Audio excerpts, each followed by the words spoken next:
Os movimentos sociais que tomaram as ruas do Brasil nesses últimos dias desencadearam uma série de ações do governo federal e da classe política como um todo. Uma das ações ou das reações da classe política foi a aceleração do processo de votação da reforma política que se encontra há anos no Congresso Nacional. Mas aí vem a pergunta, será que as propostas que estão lá no Congresso Nacional atendem realmente à necessidade de reforma política ou cuida apenas de reforma eleitoral? No meu ver, todas as propostas que foram feitas até hoje cuidam exclusivamente da reforma eleitoral. Financiamento público de campanha, coligações proporcionais, número de cadeiras, para mim tudo isso tem a ver com o processo eleitoral e não necessariamente com a reforma política que a gente tanto deseja.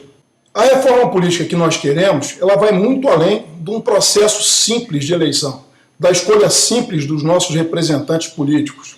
Ela tem que ir muito mais a fundo, tem que pegar muito mais na raiz. Por exemplo, hoje existe um sentimento de vingança muito grande na sociedade brasileira em função dos inúmeros casos de corrupção envolvendo parlamentares, enfim, envolvendo o governo. Recentemente, um deputado de Rondônia foi condenado e houve uma ordem de prisão contra ele.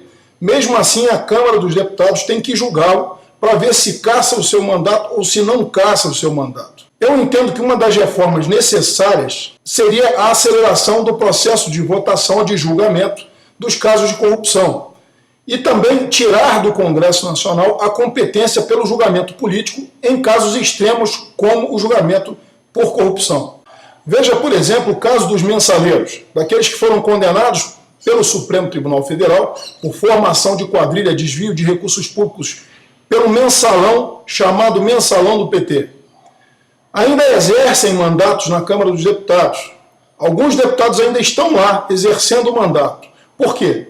Porque ainda existe uma dúvida sobre quem tem competência para caçar o mandato. Uma das propostas que eu tenho suscitado para a reforma política é a seguinte: uma vez em que um parlamentar, seja ele senador, seja ele deputado, seja condenado em primeira instância por crime de corrupção, ou até seja condenado em primeira instância no processo eleitoral por abuso de poder econômico, este parlamentar deveria ter o seu mandato suspenso imediatamente. Ele deveria ser afastado do seu mandato de imediato, ainda que não perdesse o seu mandato, fosse suspenso, sem direito à remuneração.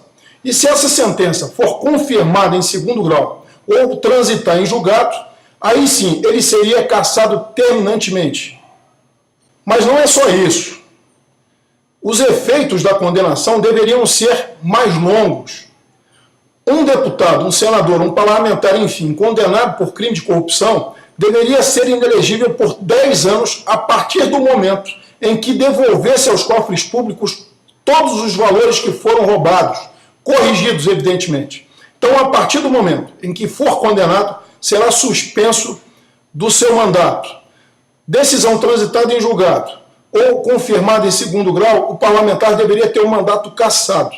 A partir daí ele fica inelegível e continuará inelegível por mais 10 anos depois que devolver aos cofres públicos tudo que roubou em valores corrigidos.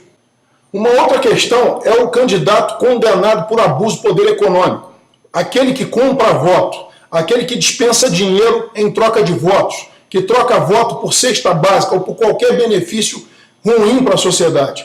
Este candidato, uma vez condenado em primeira instância, ainda que esteja no exercício do mandato, tem que ser cassado, tem que ter o seu mandato suspenso. E também, da mesma forma, sua decisão transitada em julgado ou condenado em segunda instância perde de imediato.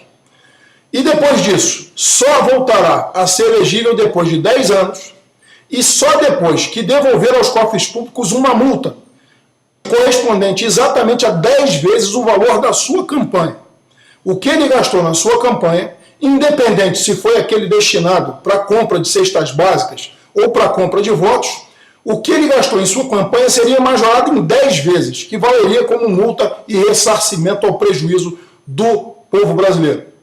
Essa é uma das nossas propostas. Amanhã falaremos de outras. Tenham todos um bom dia.